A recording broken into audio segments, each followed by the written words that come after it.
isso, pega a sua Bíblia. Você já viu ali a imagem, né, do que eu vou falar hoje? Jesus amado, né? Tem gente achando que a gente é católico, apareceu Aparecida ali, já apareceu... mas a gente vai ler o texto e você já vai entender sobre o que eu quero falar. Tá? Se você é fraco, eu peço para você aí pegar um copo com água, tá? Para você acalmar seu coração, porque hoje a gente vai falar de coisas bem difíceis de falar, mas eu tenho que falar. Amém? Salmo 115 diz assim: não a nós, Senhor, não a nós, mas ao teu nome seja toda a glória, por teu amor e por tua fidelidade. Porque as nações dizem: onde está o Deus deles? Resposta: nosso Deus está onde? Nos céus, e faz tudo como deseja. Seus ídolos não passam de objetos de prata e ouro, formados por mãos humanas. Têm boca, mas não falam, olhos, mas não... ouvidos, mas não ouvem. 5, tem boca, mas não falam, olhos, mas não veem. 6, tem ouvidos, mas não ouvem, nariz, mas não respiram. Tem mãos, mas não apalpam, pés, mas não andam, garganta, mas não emitem som. Presta atenção, aqueles que fazem ídolos e neles confiam são exatamente iguais a eles. Até aqui. Depois nós vamos concluir os demais versículos na conclusão da mensagem. Eu vou falar sobre o tema: nos tornamos o que adoramos. Presta atenção, dobre a sua atenção, porque haverá nesse exato momento uma batalha espiritual para que você não conheça a verdade. Eu não sei se você notou, as nossas luzes não estão funcionando, tá? Talvez alguns de vocês tiveram dificuldade de chegar aqui hoje, tá bom? Eu tive algumas lutas espirituais ao chegar em casa, por quê? Porque eu vou estar pregando sobre esse tema. E muitos de vocês, inclusive eu, fomos enganados durante boa parte da nossa vida, tendo uma Bíblia em casa, aberta no Salmo 23 ou no Salmo 91, achando que a Bíblia era amuleto, e ela não é. Você ouviu o tema: nós nos tornamos o que adoramos. Nessa semana, viralizou uma fala do meu xará, né, o Papa Leão. Eu sou o Josias Leão, né, e ele é o Papa Leão. Ele é o 14. E ele falou uma coisa que mexeu, que abalou com o mundo católico. Eu amo os católicos, sou de origem católica, minha família é católica, mas eu não concordo com o catolicismo. Se tem algum católico aqui que ainda pratica o catolicismo, te amamos, e convido você a ouvir essa mensagem com o coração aberto. O Papa Leão, ele disse que Maria não é corredentora, como afirma a doutrina católica. O que é ser corredentora? Que Maria não é salvadora, que ela não salva ninguém, somente Jesus. Quem ouviu isso? Ok? Todo mundo viu, praticamente. Isso vai contra aquilo que outros papas afirmaram, e que a doutrina da Igreja Católica afirma, que Maria, ela é corredentora, que foi concebida de maneira imaculada como Jesus, que ela não morreu, foi assunta aos céus e assim por diante. Isso é o que a doutrina da Igreja Católica ensina. E a Igreja Católica ensina que o Papa, ele é a autoridade máxima, ele é o vicarius filiis Dei, ou seja, no lugar do Filho de Deus, ele representa Deus na terra, e tudo que ele fala é verdade suprema. Mas aí vem um Papa e diz que Maria é redentora, e vem outro e diz que Maria não é redentora. Quem é que está falando a verdade? Quem está dizendo a verdade é a Bíblia. E nós vamos olhar para as Escrituras, então, e nós vamos aprender nas Escrituras o que significa idolatria. Tá? Essa imagem que você está vendo aqui atrás aquela imagem mais estranha, mais esquisita ali, são os ídolos do Antigo Testamento, dos antigos. Os antigos faziam imagens, assim, de escultura, e eles se prostravam diante delas. Terafins, são chamadas de terafins no Antigo Testamento. Hoje, as imagens modernas, é essa como você está vendo aqui, e as demais aqui, os santos do catolicismo. E interessante que essas mesmas imagens você encontra em outro lugar, em uma outra religião. Qual é? Onde? Na Umbanda, Quimbanda, Tribanda, Quadribanda e aquela bandaiada toda para lá. Tá? Você encontra as mesmas imagens lá. Isso deve falar alguma coisa para o nosso coraçãozinho e para a nossa mente, tá? Dobre atenção, se alguém dormir, dê um peteleco, tá? Não deixe dormir não, pode dar um peteleco mesmo. Não durma, amém?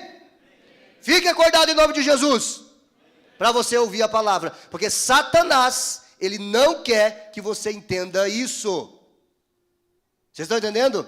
O diabo não quer que você conheça a verdade, mas em nome de Jesus, os falsos deuses serão destronados hoje, amém? E você vai se converter a Jesus de todo o seu coração. Muito bem. O coração humano, ele é exatamente como disse João Calvino, uma fábrica de ídolos. Todo coração humano é uma fábrica de ídolos. Ouça isso aqui, por favor. Onde quer que Deus não ocupe o trono, algo ou alguém tomará o seu lugar. Se Deus não está no trono do seu coração, existe outro Deus aí. Porque a casa nunca fica vazia. O trono nunca fica vazio. Ou Deus está nele, ou outro Deus está.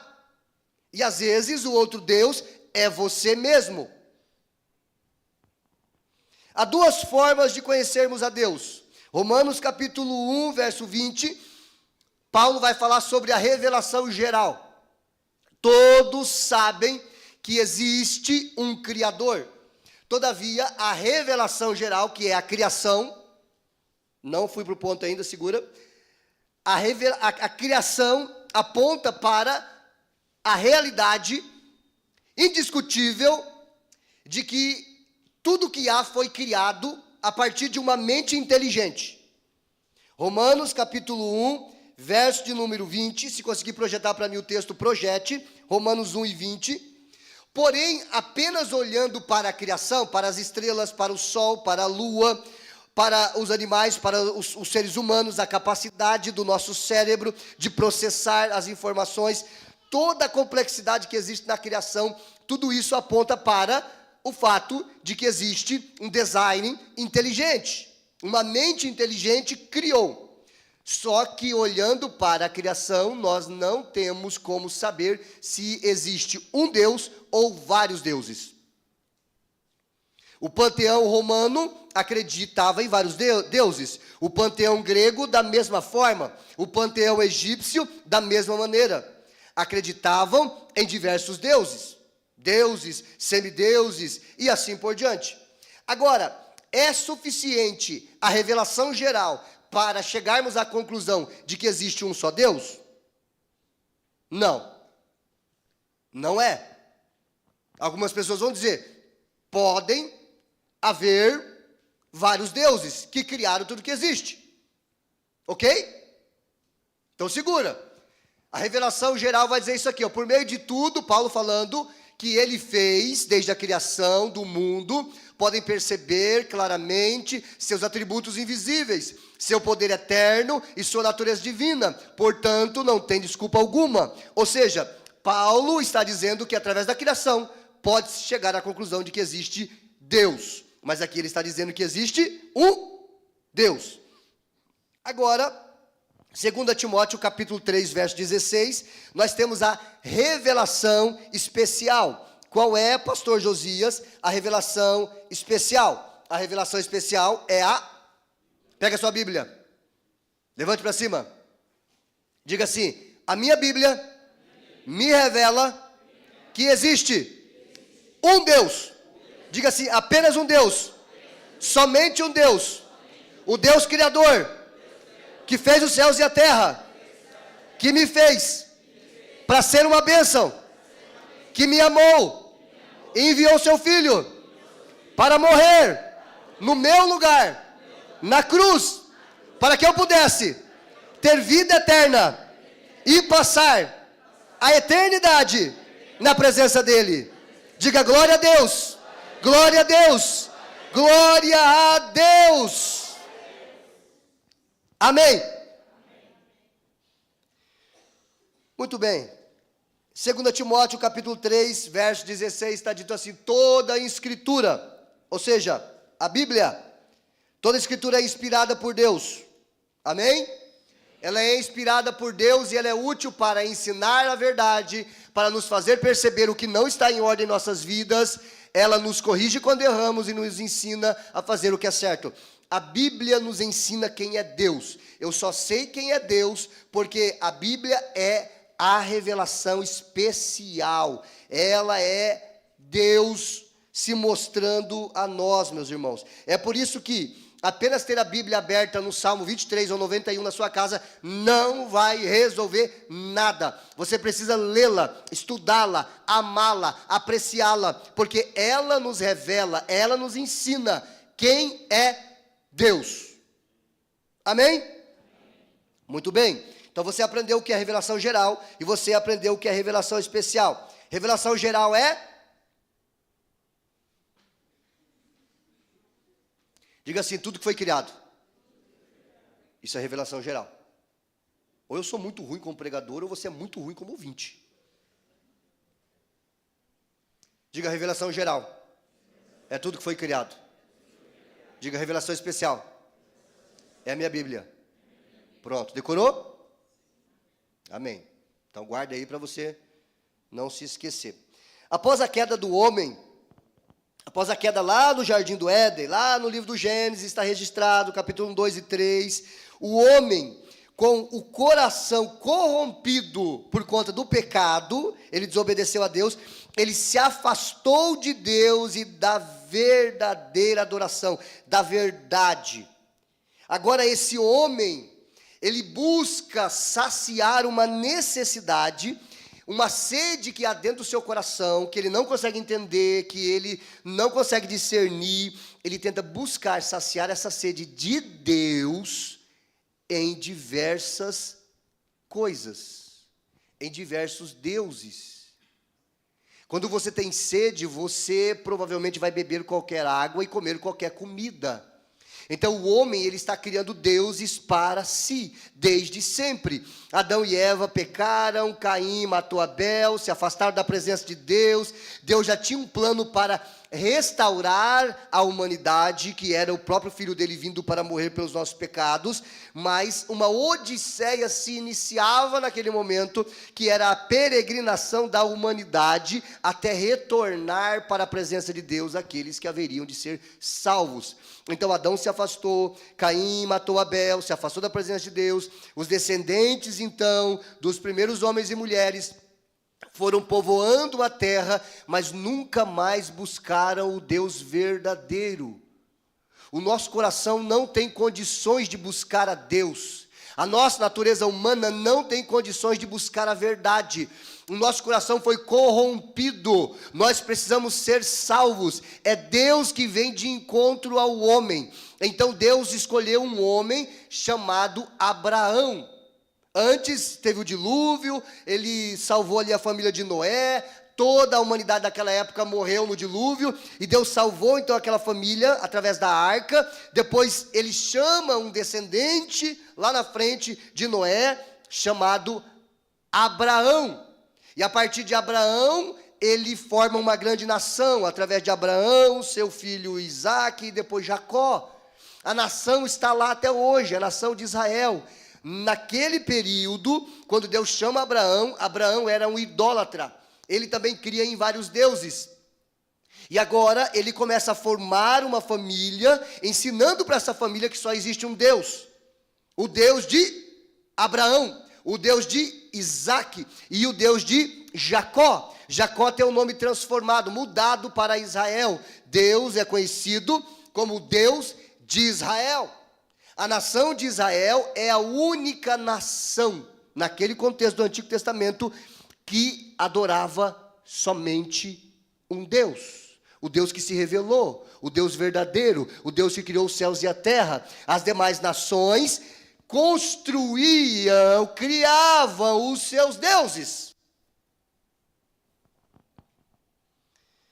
O diabo aproveitou, meus irmãos, e conduziu o homem em todo tipo de idolatria, criando falsos deuses para receber através deles a adoração. Quem recebe a adoração através dos falsos deuses é Satanás.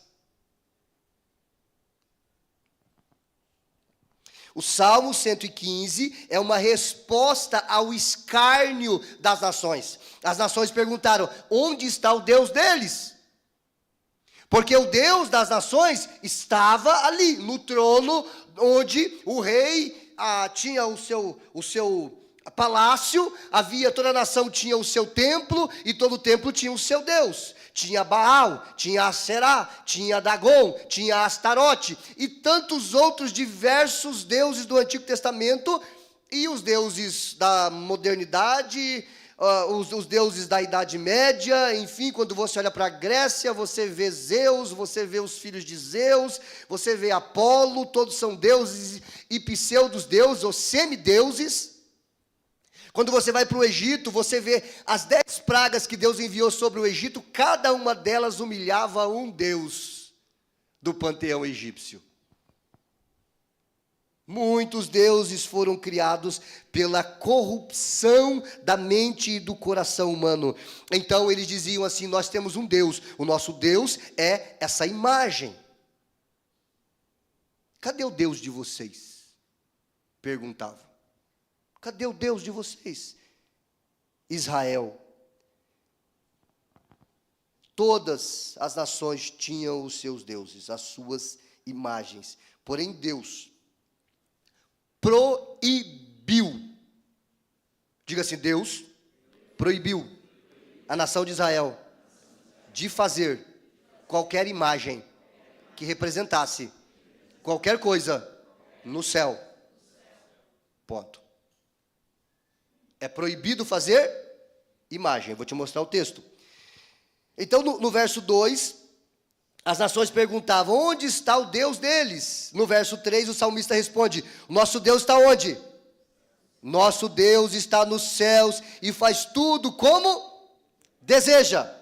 Esse salmo ecoa diretamente o primeiro e o segundo mandamento que está lá em Êxodo capítulo 20, verso 3 e o verso 4. Projeta para nós vamos ler juntos. Olhe só, o mandamento que você nunca prestou atenção enquanto você adorava a imagem de escultura. Olha só, vamos lá, vai vir? Êxodo 20, verso 3 e o verso 4. Pega a sua Bíblia, manuseie, aqui a gente vai para quem está sem Bíblia. Não tenha outros deuses além de mim. Continue. Não faça para si espécie alguma de ídolo ou imagem de qualquer coisa no céu, na terra ou no mar. Não tenha ídolos. E não é só uma referência a uma estatueta. É qualquer ídolo. Ah, ele é meu ídolo. Você é um idólatra. Isso é pecado. O nosso único ídolo é Deus. O Neymar é o meu ídolo. Você está dizendo: ele é o meu Deus. Você está entendendo? A Gisele Bündchen é a minha ídola. Nem sei se tem ídola, né? Mas vai lá que tem. Você está dizendo que ela é a sua deusa. Você entende?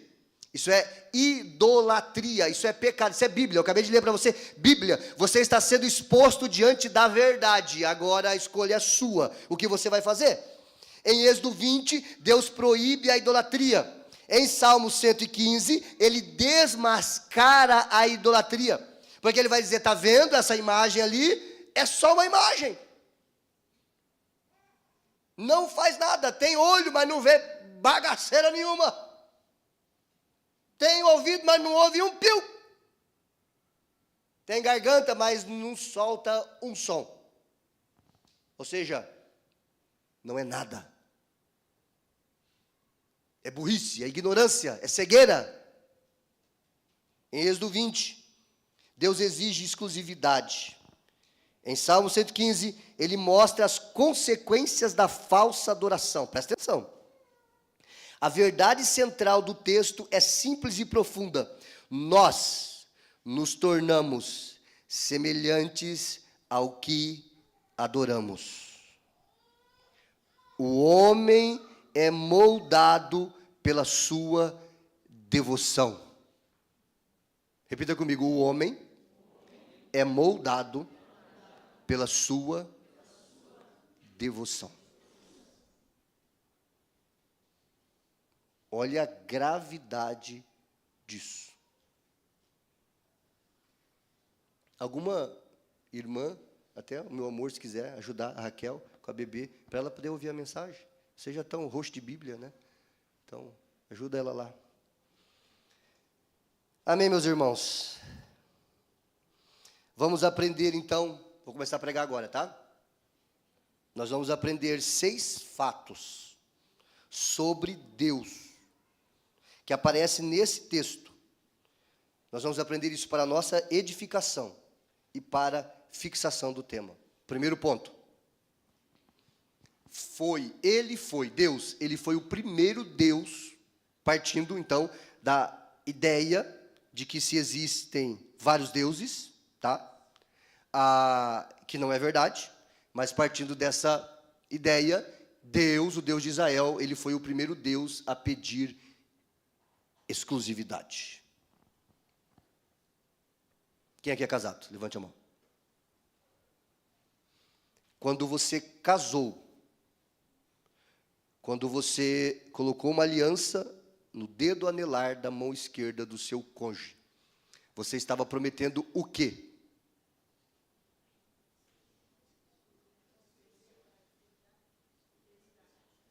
Exclusividade. Se ela disser para você assim, me divida, o que você vai dizer para ela? Louca. Falou rápido, hein? Esse é ciumento ou não? Não? Não, né? Ele falou rápido assim, pá! E se ele disser assim, me divida? O que você, mulher, vai dizer para ele? Mata na hora, assassinato, né? Igual Salomão ia fazer, com aquela, dividir no meio, pronto. E isso é justo, certo? A exclusividade é justa, é legal, é esperada, é verdadeira. Amém? Agora, e Deus? Ele tem o direito de pedir exclusividade? Por que a sua mulher tem direito de pedir exclusividade do seu corpo? Por que o seu marido tem direito de pedir exclusividade do seu corpo? Por que Deus tem o direito de pedir exclusividade da nossa adoração? Exato, e muito mais. Ele é Deus. Você entende o quanto a idolatria ela é absurda? É a mesma coisa que você chegar na sua mulher e dizer, me divida. Conheci uma garota lá no trabalho, 1,78 m, 55 quilos. Vou parar por aqui a descrição, você já entendeu. Loira, olhos azuis. E assim, sabe como é que é, né, meu amor? A gente está vivendo um mundo moderno, né? Tem uns nomes esquisitos aí que se dividem, né? Os 3, 4 casais se encontram. Aí o Satanás entra em todo mundo e vira o inferno. Né? A gente tem que ser moderno. O que você acha disso? Deus muito mais exige exclusividade. Então ele foi o primeiro Deus a pedir exclusividade. No Salmo de número 115, verso 1, o salmista vai dizer aqui, não a nós, Senhor, não a nós, a nenhum homem, mas ao teu nome seja toda a glória, só o Senhor é digno, só o Senhor deve ser adorado, por teu amor e por tua fidelidade. Só existe um digno de adoração, o Deus de Israel. Amém, meus irmãos? Não a nós, Senhor, não a nós, mas ao teu nome dá a glória. O salmo começa com uma negação dupla. Não a nós, não a nós. Para deixar claro que Deus não divide sua glória com ninguém. E isso é justo, isso é certo, porque somente Ele é Deus Criador. Assim como somente essa mulher é a sua esposa e somente esse homem é o seu marido. Em Êxodo 20, onde aparecem os 10 mandamentos, ele já havia dito: eu sou o Senhor teu Deus, não terás outros deuses diante de mim.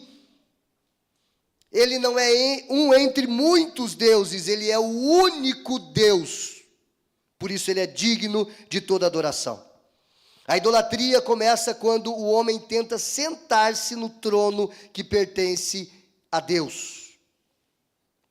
A glória de Deus, meus irmãos, ela é indivisível, porque sua natureza ela é incomparável. O Salmo de número 42, verso 8 está dito assim: eu sou o Senhor, a minha glória, pois não darei a outro. Deuteronômio capítulo 6, verso 4 está escrito: ouve Israel, o Senhor nosso Deus é o único Senhor. Amém, meus irmãos? Então, Deus, Ele exige exclusividade. Alguns dizem assim, quando a gente se converte, né? Agora ficou fanático. Por quê? Porque agora você só fala de Deus, só fala de Deus, só fala de Deus. Você já imaginou, você casou, você vai ficar fanático por ela. Tente falar de outra mulher. Imagina. Cadê os homens casados? Levante a mão de novo. Aí olhe para a tua mulher agora com carinho e respeito. E imagine o que eu acabei de falar. O que você vai receber? Isso aí mesmo. Você entende? Então não é fanatismo, é fidelidade. Eu conhecia Deus. Eu conheci o Deus verdadeiro. Ele é a pessoa mais importante na minha vida. Você entende que o relacionamento de Deus com Israel no Antigo Testamento era como um casamento? E o relacionamento de Jesus com a igreja é como um futuro casamento, porque Ele é o nosso noivo. Nós não podemos trair Jesus com outro Deus, até porque não existe outro Deus. É tipo assim, pensa assim. Adão e Eva no jardim do Éden, só os dois. Aí ele começa a fazer imagens de outras mulheres. Faz sentido? Só tem a Eva, tchê. Só a Eva. Ela começa a fazer imagens de outros homens. Faz sentido? Porque não existe outro homem, nem outra mulher. Era só os dois ali. Aí você vê a Eva fazendo um monte de homens ali, imagens de homens, e dizendo assim: olha só esse homem, esse homem, esse homem. Isso é burrice, ignorância. Só existe o Adão. Só existe a Eva. Depois tiveram filhos, ok? E a humanidade seguiu o seu caminho. Não existe outro Deus. Você entende isso? Não existe outro Deus. Você imagina você orando para um santo. Pensa só o tamanho dessa besteira. Você pega uma imagem, lá o Santo Expedito. Ou São Jorge, né? Aquele que diz que tem a imagem dele na lua lá, né? Aquela baboseira, né? E pior que parece, né? Fizeram o desenho dele lá com o dragão e tal. E é o símbolo do Corinthians ainda. Meio pior ainda. Pior ainda. Aí você ora para o São Jorge. Pensa o seguinte: quem está no céu pode ouvir quem está na terra? Vamos imaginar que ele esteja no céu. Quem está no céu pode ouvir quem está na terra? Sim ou não? Quem pode ouvir quem está na terra? Só Deus. Então, se um santo segundo a crença, se ele pode ouvir do céu alguém na terra, ele é igual a Deus. Se ele pode ver alguém na terra, ele é igual a Deus. Se ele pode fazer alguma coisa por alguém na terra, ele é igual a Deus. E a Bíblia diz que não existe outro Deus. Pronto. Destruímos a idolatria. Mas pastor, e por que ensinam isso? Porque o mundo jaz no maligno. O diabo é o Deus desse século. E ele quer afastar as pessoas da verdade. Através do engano. E você não lê Bíblia. Você não lê Bíblia. Você não conhece Bíblia. Então é facinho enganar você. Nunca ninguém motivou você a ler a Bíblia. É por isso que quando nós nos convertemos ao Deus verdadeiro, nós queremos conhecê-lo. E a forma de conhecê-lo é através da Bíblia. Pronto. Da palavra de Deus. É aqui que nós vamos conhecer o Deus verdadeiro. Amém, meus queridos? Segundo ponto, ele foi o primeiro Deus a exigir fé.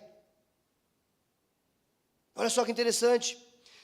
Verso 2 e 3 do Salmo 115. Porque diriam as nações, onde está o Deus deles? Perguntando sobre Israel, cadê o Deus deles? Eles não têm uma imagem do Deus deles. Mas o nosso Deus está nos céus. Faz tudo o que lhe agrada. Ou seja, você não tem imagem de Deus. Então você tem que ter fé. E mesmo tendo imagem, você tem que ter mais fé ainda de acreditar que aquele pedaço de pau vai fazer alguma coisa por você. Eu brinco com o ateu, porque assim, o ateu tem mais fé que a gente. Não, tem que ter muita fé para crer que tudo veio de uma grande explosão. Nós vamos construir uma igreja nova. Como é que a gente vai fazer? Nós vamos preparar algumas bananas de dinamite. E vamos explodir isso aqui tudo. Porque o caos traz a ordem. É o que a evolução acredita. Para acreditar nisso, tem que ter mais fé do que eu. Você entende? O quanto a coisa não faz sentido nenhum. Muito bem. Os deuses das nações precisavam ser vistos para serem adorados.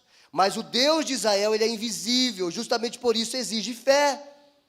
Enquanto o ídolo é uma representação estática, o Deus verdadeiro é soberano, ele é livre, ele é atuante.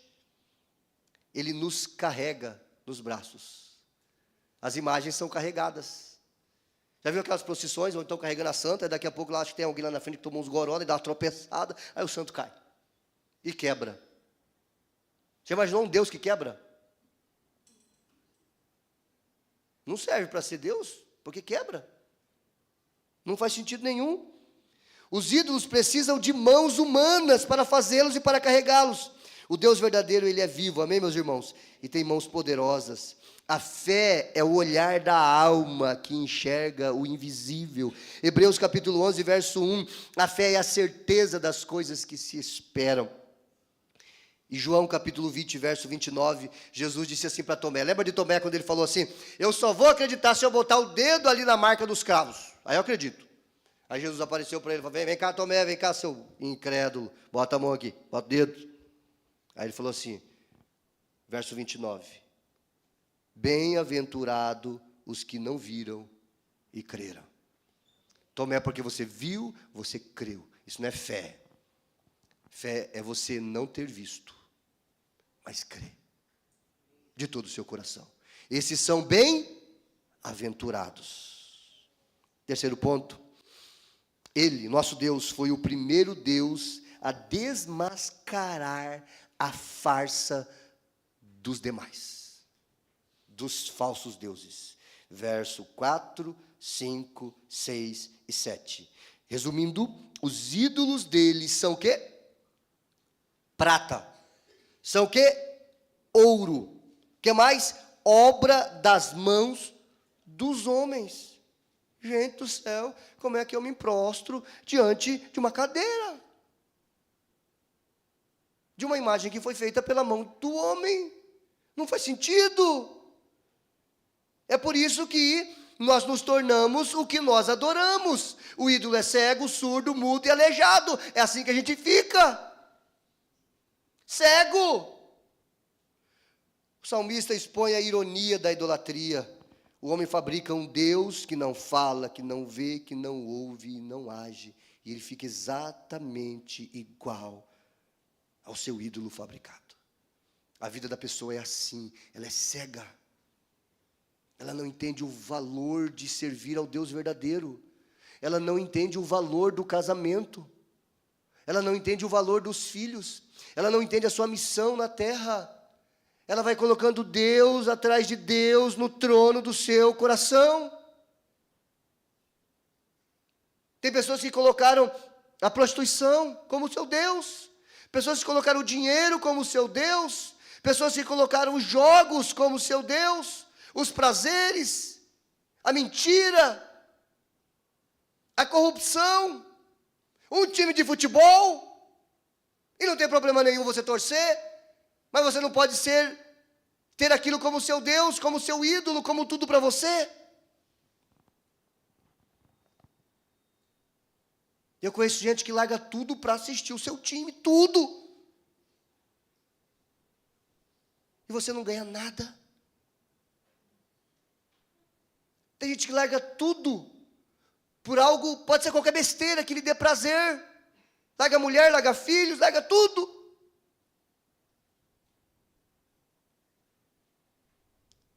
É muito fácil olhar para uma imagem e dizer isso é idolatria, mas tem muitas coisas subjetivas que nós adoramos, colocamos no trono do nosso coração.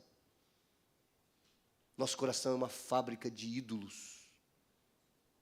Tem que tomar cuidado, porque quando você tira um, o outro quer entrar. A casa não pode ficar vazia, você tem que colocar Deus no trono do seu coração. Amém, meus irmãos? Em nome de Jesus, os falsos deuses serão destronados. Amém, meus irmãos?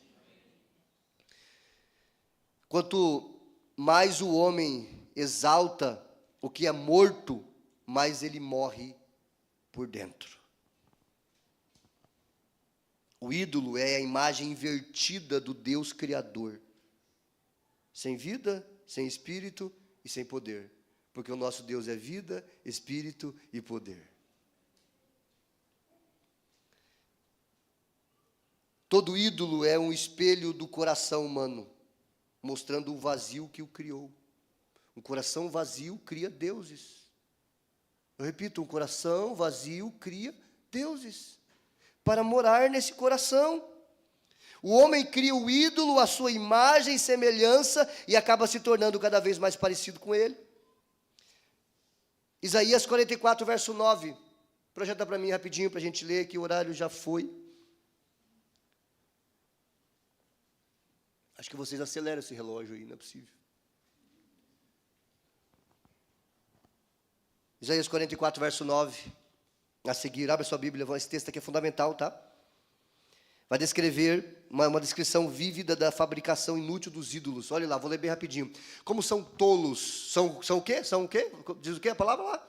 Tolos. Como são tolos os que fabricam ídolos. Esses objetos que tanto estimam não têm valor algum. Os que adoram ídolos não sabem disso.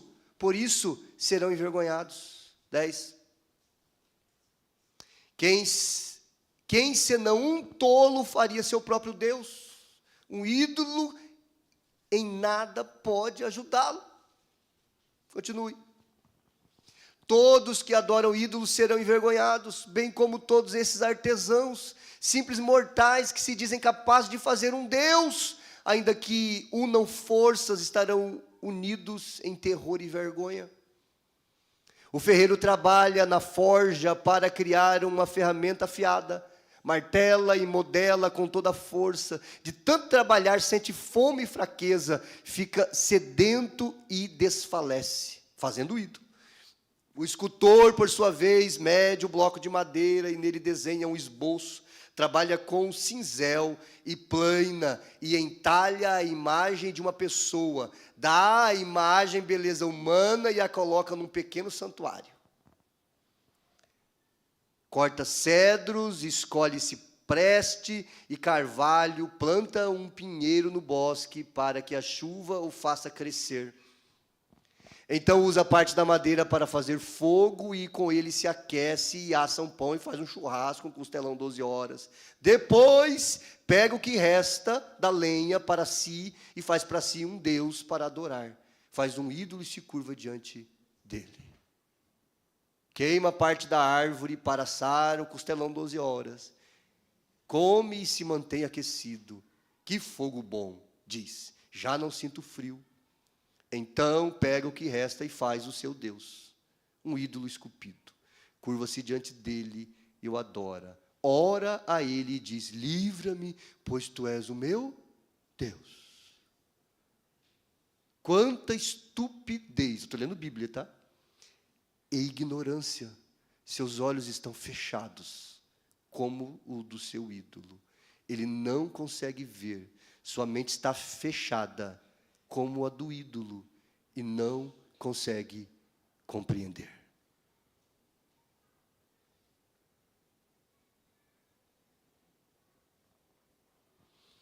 Em 99, Palmeiras foi campeão da Libertadores, a primeira vez. Vai ganhar de novo esse ano, vai ganhar o Brasileiro, vai ganhar o Mundial, tá? Mas em 99 ele ganhou a sua primeira Libertadores.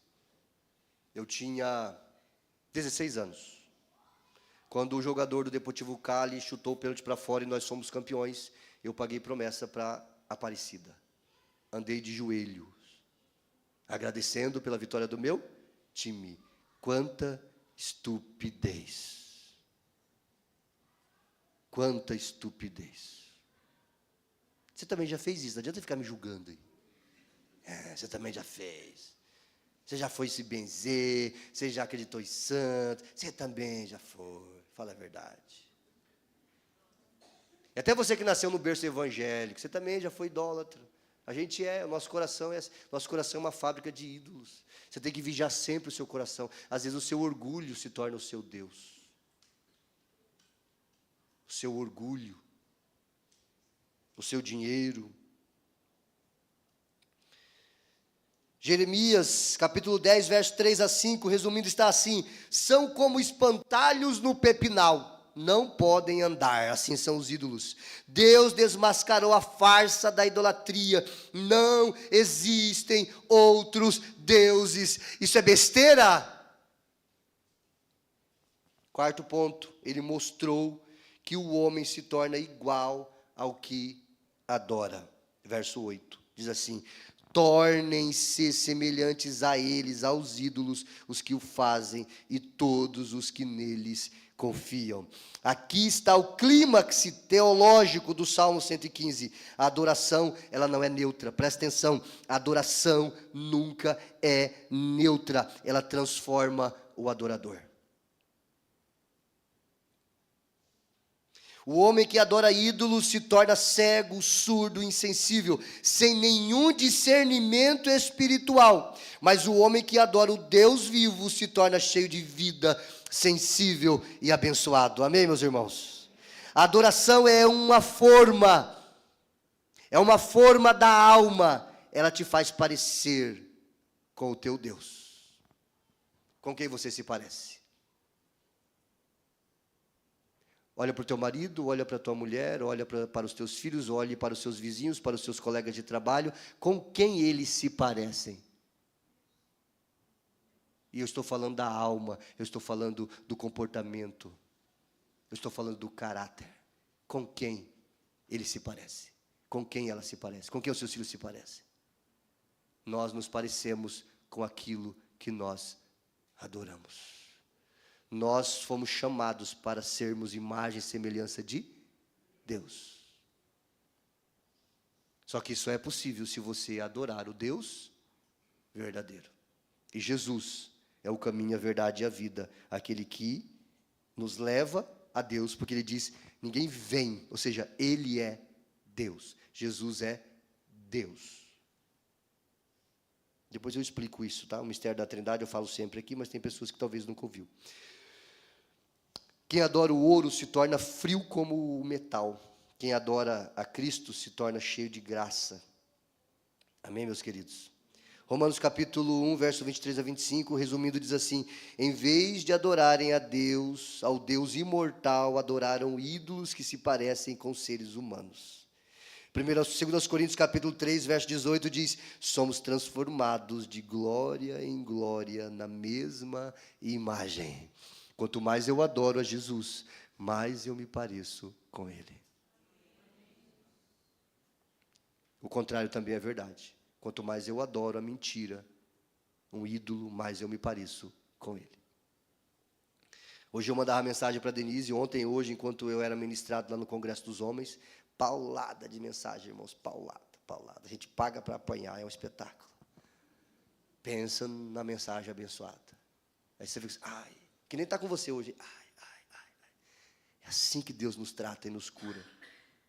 Então, cada pregação que você ouve, cada momento que você lê a Bíblia, Deus vai transformando você. E eu falava com a Denise assim: amor, me perdoe nisso, porque eu não tenho sido um bom marido. Mandava mensagem: pelo amor, o que você acha que eu preciso melhorar como marido? Porque Deus está falando comigo aqui e está mostrando para mim o quanto eu estou longe de ser o marido que você precisa. Aí ela aproveitou e fez a lista, né? Aí eu falei: mas não precisa exagerar também, né? Estou só no congresso de homens aqui, pega leve. Porque elas abusam às vezes, né? Não, mas a lista não era tão grande, não. Eu não consegui ler toda ainda, né? Mas é. Por quê? Porque nós estamos sendo transformados de glória em glória. Quanto mais você adora a Deus, quanto mais você se aproxima dEle, mais você se parece com Ele. Amém, queridos? Ponto 5. Ele nos chama a confiar somente nele. Verso 9. Confia, ó Israel, no Senhor. Ele é seu auxílio e o seu escudo. Em quem você tem confiado? Troca aqui Israel por você. Confie, ó Josias, no Senhor. Ele é seu auxílio e o seu escudo. Amém, meus irmãos? Enquanto os ídolos nada podem fazer, o Senhor protege, sustenta e guarda o seu povo. O convite se estende a todos que temem ao Senhor. Olha só o verso 9, a gente continua a leitura. Paramos no 8. Ó Israel, confie no Senhor, Ele é seu auxílio e seu escudo. Ó sacerdotes, descendentes de Arão, confie no Senhor, Ele é seu auxílio e seu escudo. Todos vocês que temem ao Senhor, confie nele, Ele é seu auxílio e o seu escudo. O Senhor se lembra de nós e nos abençoará. Amém, meus irmãos? Sim, abençoará o povo de Israel, o povo da primeira igreja batista de 3 Passos, e os sacerdotes, e os pastores, e os descendentes, e a família. Abençoará os que temem o Senhor, tanto os grandes como os pequenos. Amém, meus queridos? Deus, Ele nos chama a confiarmos nele. Adorar é confiar. Por isso, a fé verdadeira é inseparável da adoração verdadeira. Quem confia em Deus não precisa de amuletos. Amém? Para que amuleto? Pegar um terço, né? Não é nem completo, é um terço. Você vê que não faz sentido, né? Se fosse completo ainda. O Salmo 18, verso 2 diz: o Senhor é o meu rochedo, o meu escudo. Provérbios 3 e 5 diz: confia no Senhor de todo o seu coração. E por fim, a banda já pode vir para cá. Último ponto, versos 10 a 18. A confiança no Deus verdadeiro produz bênção e vida. Deus não apenas exige adoração exclusiva, Ele abençoa os que o adoram. Nos versos 12 a 15, o salmista celebra: o Senhor se lembrou de nós e nos abençoará. Você pode repetir isso comigo? O Senhor se lembrou de mim e me abençoará. Diga: o Senhor se lembrou da minha família e abençoará a minha casa. Você crê nisso? Amém, meu irmão? Então diga glória a Deus. Diga glória ao nome de Jesus. Aqui está então o contraponto de Êxodo 20. Lembra de Êxodo 20, que é os 10 mandamentos?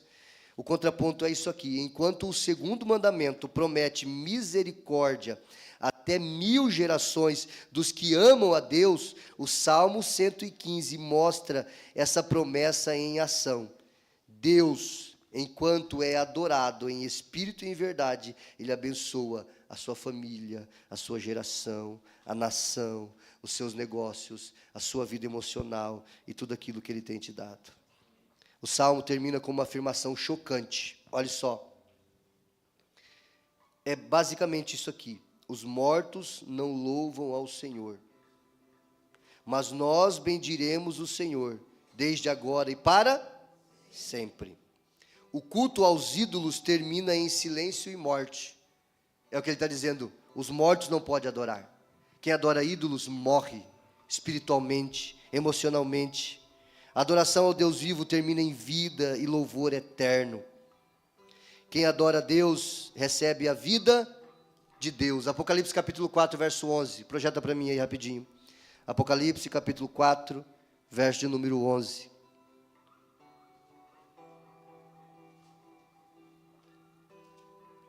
A igreja fica em pé, por favor. Vamos ler juntos? Está ali para nós lermos juntos? Diga assim, vamos juntos? 1, 2, 3. Tu és digno, ó Senhor e nosso Deus, de receber glória, honra e poder, pois criaste e elas existem, segundo tua vontade. Você pode aplaudir ao Deus verdadeiro? A Ele toda a honra, toda a glória, todo louvor e toda adoração. Pode apagar as luzes, por favor. Eu vou concluindo aqui, presta atenção ainda. Adorar, fechando. Adorar, guarde isso no seu coração. Adorar é se tornar igual ao que se adora. Adorar é se tornar igual ao que se venera. Deus exige exclusividade, não porque Ele é carente, mas porque Ele é a fonte de toda vida e verdade. Não existe outro Deus. Não existe. A palavra para nós é: confia, ó Israel, no Senhor, Ele é o seu auxílio e o seu escudo. Você confia em Deus? O Rudy pregou hoje de manhã sobre confiar em Deus. A forja é no momento da dificuldade, quando a coisa está difícil, quando talvez você não vê esperança. É nesse momento que você deve declarar: eu confio no Senhor, Ele é o meu auxílio e o meu escudo. Presta atenção. Se adorarmos o sucesso, seremos escravos da performance. Se adorarmos ao poder, seremos duros como o ferro, porque nos tornamos semelhantes ao que adoramos. Mas se adorarmos a Cristo, seremos moldados à sua imagem, cheios de graça, cheios de verdade e cheios de vida. O último slide vai nos dizer assim: os ídolos tiram a vida de quem o serve, o Deus vivo dá vida a quem o adora. O apelo é simples, simples. Você que quer renunciar todos os demais pseudodeuses